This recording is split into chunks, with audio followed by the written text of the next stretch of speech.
मोहतरम सदर मजलिस, मुअज़्ज़िज़ असातिज़ा कराम और अज़ीज़ सामाईन, अस्सलामु अलैकुम वरहमतुल्लाहि वबरकातुहू। आज मेरी तकरीर का मौज़ू किरदार है। किरदार इंसान की शख्सियत का सबसे अहम पहलू है जो उसकी असल पहचान बनता है। किरदार की अहमियत का अंदाज़ा इस बात से लगाया जा सकता है कि दुनिया में कामयाबी और इज़्ज़त उन्हीं लोगों को हासिल हुई है जिनके किरदार बेदाग थे।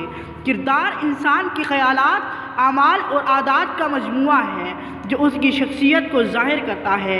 एक अच्छे किरदार वाला इंसान हमेशा सच्चाई, ईमानदारी, इंसाफ और हमदर्दी को अपनाता है। ये खूबियाँ न सिर्फ इंसान को दूसरों के दिलों में मकाम दिलाती हैं बल्कि अल्लाह ताला की खुशनुदी का सबब भी बनती हैं। किरदार इंसान की कामयाबी की बुनियाद है। दौलत, इल्म और ताकत आर्जी चीज़ें हैं, लेकिन किरदार वो सरमाया है जो हमेशा कायम रहता है। तारीख़ गवाह है कि अजीम शख्सियात को उनके इल्म या दौलत की वजह से नहीं बल्कि उनके किरदार की वजह से याद रखा जाता है। हज़रत मोहम्मद सल्लल्लाहु अलैहि वसल्लम की ज़िंदगी, हमारे प्यारे नबी सल्लल्लाहु अलैहि वसल्लम का किरदार पूरी इंसानियत के लिए मशाल राह है। आपको सादिक और अमीन कहा जाता था। कुफार मक्का भी आपकी सच्चाई और ईमानदारी के कायल थे। आपने हमेशा हक बात कही, इंसाफ कायम किया और लोगों के साथ शफ़क़त और मोहब्बत से पेश आए। आपने फरमाया, तुम में सबसे बेहतर वो है जिसका इखलाक सबसे अच्छा है। आज हमारे माशरे में किरदार की खूबी का रुझान बढ़ता जा रहा है। झूठ, धोखाधड़ी, खुदगर्जी और बददियानती जैसी बुराइयां आम हो चुकी हैं।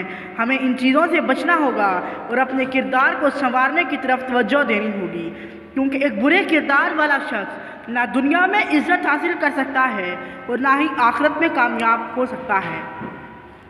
किरदार को बेहतर बनाने के लिए हमें अपनी ज़िंदगी में सच्चाई, सब्र, ईमानदारी, इंसाफ और हमदर्दी को शामिल करना होगा। अच्छे किरदार की तामीर का आगाज़ अपने घर से होता है। वालिदैन को चाहिए कि वो बच्चों की तरबियत ऐसे करें कि वो इखलाकी इक़दार को अपनी ज़िंदगी का हिस्सा बना सकें। इसी तरह असातिज़ा का भी फ़र्ज़ है कि वो तलबा को ना सिर्फ इल्म दें बल्कि उनके किरदार साजी पर भी पूरी तवज्जो करें। मोअज़्ज़िज़ सामाईन, किरदार इंसान की असल दौलत है। एक अच्छा किरदार इंसान को न सिर्फ दुनिया में इज़्ज़त देता है बल्कि आखिरत में भी कामयाबी का ज़रिया बनता है। आएँ हम सब इस बात का अहद करें कि हम अपने किरदार को बेहतर बनाएंगे और एक ऐसे माशरे की तश्कील करेंगे जहाँ सच्चाई, ईमानदारी और इंसाफ का बोलबाला हो।